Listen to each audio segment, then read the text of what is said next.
Hello प्यारे विद्यार्थियों, स्वागत है आप सभी का पुनः मेरे YouTube चैनल नील का फिजिक्स क्लासेज में।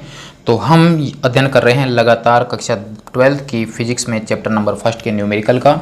और इससे पहले वाले भाग में हमारी क्वेश्चन नंबर 8 कंप्लीट हुआ है और आज हम स्टार्ट करेंगे क्वेश्चन नंबर 9।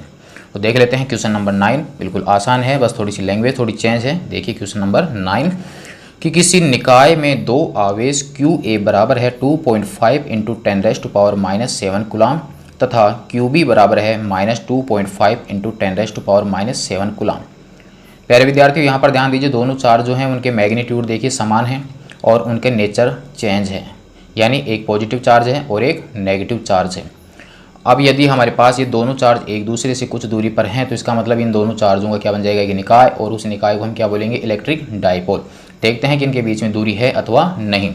नेक्स्ट, क्रमशः दो बिंदुओं A 0, 0, -15 सेंटीमीटर तथा B पॉइंट के जो निर्देशांक हैं वो हैं 0, 0, +15 सेंटीमीटर पर अवस्थित हैं यानी स्थित हैं।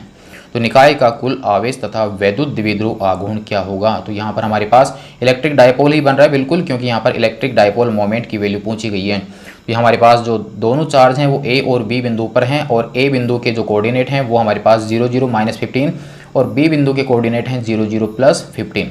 तो हमारे पास यहाँ पर डायरेक्ट वैल्यू नहीं दे रखी है कि दोनों बिंदु कितनी दूरी पर हैं, हमारे पास इनके कोऑर्डिनेट दे रखे हैं। तो कोऑर्डिनेट के हिसाब से देखिए, फर्स्ट कोऑर्डिनेट x अक्ष का, सेकंड y अक्ष का और ये z अक्ष का। इसका मतलब यहाँ पर A बिंदु जो है वो -z अक्ष पर स्थित है और सेंटर से 15 सेंटीमीटर की दूरी पर है, तथा B पॉइंट जो है वो भी हमारे पास z अक्ष के ऊपर है और 15 सेंटीमीटर केंद्र से दूर है। तो हम यहाँ पर एक निर्देश तंत्र का निर्माण कर लेते हैं और हमारे पास यहाँ पर x अक्ष मैंने यहाँ पर ऊर्ध्वाधर मान लिया है, z अक्ष को मैंने यहाँ पर इस प्रकार से मान लिया है और शेष हमारे पास जो अक्ष होगी वो कौन सी होगी, y अक्ष। ये हमारे पास में हो गया y और ये हो गया y डैश। आप किसी भी प्रकार से किसी भी अक्ष को कोई सी भी अक्ष मान सकते हैं। हमारे पास यहाँ पर z अक्ष का रोल है, क्योंकि हमारे पास x और y दोनों के निर्देशांक क्या हैं, शून्य हैं।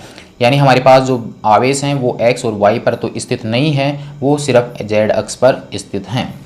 यहाँ पर A बिंदु जो है वो -15 पर है, तो आपके पास सेंटर से -15 आएंगे हम लेफ्ट हैंड साइड में। तो माना कि हमारे पास A बिंदु जो है वो यहाँ पर है और इस A बिंदु पर एक चार्ज है और वहाँ पर जो चार्ज है उसका जो मान है वो है QA बराबर 2.5 × 10⁻⁻7 कूलाम। ठीक है प्यारे विद्यार्थियों। सेकंड, हमारे पास B बिंदु जो है वो आपके राइट हैंड साइड में होगा, यानी पॉजिटिव z अक्ष पर होगा और वो भी सेंटर से कितनी दूरी पर होगा, 15 सेंटीमीटर की दूरी पर होगा। तथा B बिंदु पर जो चार्ज है उसकी वैल्यू हमारे पास में है कि QB बराबर है हमारे पास -2.5 × 10⁻⁻7 कूलाम।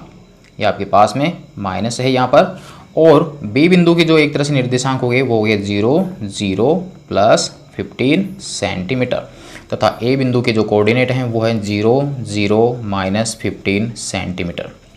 तो अब आप ध्यान दीजिए कि O बिंदु से A बिंदु के बीच की जो दूरी है वो हो गई हमारे पास 15 सेंटीमीटर तथा O से B के बीच की जो डिस्टेंस है वो भी कितनी हो गई, 15 सेंटीमीटर।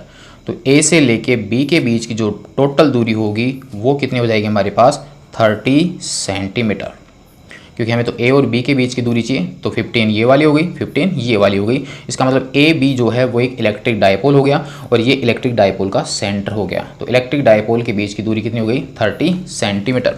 तो अब हमारे पास क्या क्या दिया गया है वो अब हम कंप्लीट कर लेते हैं और वैल्यू ज्ञात कर लेते हैं। तो दिया गया है हमारे को QA की जो वैल्यू है वो हमारे पास में है 2.5 × 10⁻⁻7 कूलाम तथा QB की जो वैल्यू है वो है हमारे पास -2.5 × 10⁻⁻7 कूलाम। दोनों चार्जों के बीच की जो दूरी है जिसे हम 2A मानते हैं और वो वैल्यू हमारे पास में आ रही है 30 सेंटीमीटर, यानी 30 × 10⁻⁻2 मीटर। और इसको मैं कंप्लीट करूँ तो यहाँ पर आ जाएगा हमारे पास 3 × 10⁻⁻1 मीटर। तो अब हमें ज्ञात करना है नंबर फर्स्ट कि इन दोनों आवेशों का टोटल चार्ज क्या होगा, यानी परिणामी आवेश का मान। सेकंड, हमें ज्ञात करना है इलेक्ट्रिक डाइपोल मोमेंट। तो कुल आवेश जो होगा वो होगा हमारे पास QA + QB। तो अब हमारे पास QA का मान है 2.5 × 10⁻⁻7 प्लस QB माइनस 2.5 इंटू 10⁻⁻7। अब आप इसको हल कर लीजिए तो हमारे पास 2.5 इंटू 10⁻⁻7 माइनस आ जाएगा बाहर 2.5 इंटू 10⁻⁻7। कंप्लीट आंसर हो जाएगा 0, यानी इलेक्ट्रिक डायपोल का टोटल चार्ज या नेट चार्ज होता है वो 0 होता है। सेकंड पार्ट जो है वो हमारे पास में है वैद्युत द्विध्रुव आघूर्ण।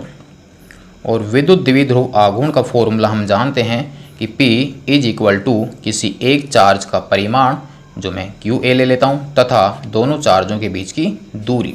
तो अब हमारे पास यहाँ पर आ जाएगा QA का मान है 2.5 इंटू 10⁻⁻7 और दूरी जो थी वो हमारे पास में आ गई 3 इंटू 10⁻⁻1।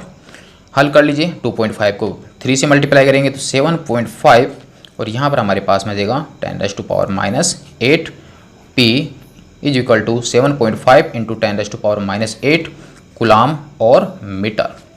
अब चूँकि इलेक्ट्रिक डायपोल मोमेंट जो है वो एक वेक्टर क्वांटिटी है, तो इसकी जो डायरेक्शन होगी वो हम जानते हैं कि नेगेटिव चार्ज से पॉजिटिव चार्ज की ओर। तो नेगेटिव चार्ज आपके B बिंदु पर है और पॉजिटिव चार्ज आपके A बिंदु पर है, तो इसका मतलब P की जो डायरेक्शन होगी वो होगी B से A की ओर। तो हमारे पास परिणामी जो इलेक्ट्रिक डायपोल मोमेंट होगा उसकी डायरेक्शन B से A की ओर होगी। आप इसको नोट कर लीजिए यहाँ से, और फिर इसके आगे का भाग आप इसका नोट कर लीजिए। कंप्लीट हो जाता है हमारे पास क्वेश्चन नंबर 9। डायरेक्शन हम यहाँ लिख देंगे B से A की ओर। क्वेश्चन नंबर 9 आपके कंप्लीट। तो प्यारे विद्यार्थियों, क्वेश्चन नंबर 9 आपका क्लियर होता है तो चैनल को सब्सक्राइब जरूर करें। फिर देखते हैं इसका क्वेश्चन नंबर 10 नेक्स्ट भाग में। तब तक के लिए धन्यवाद।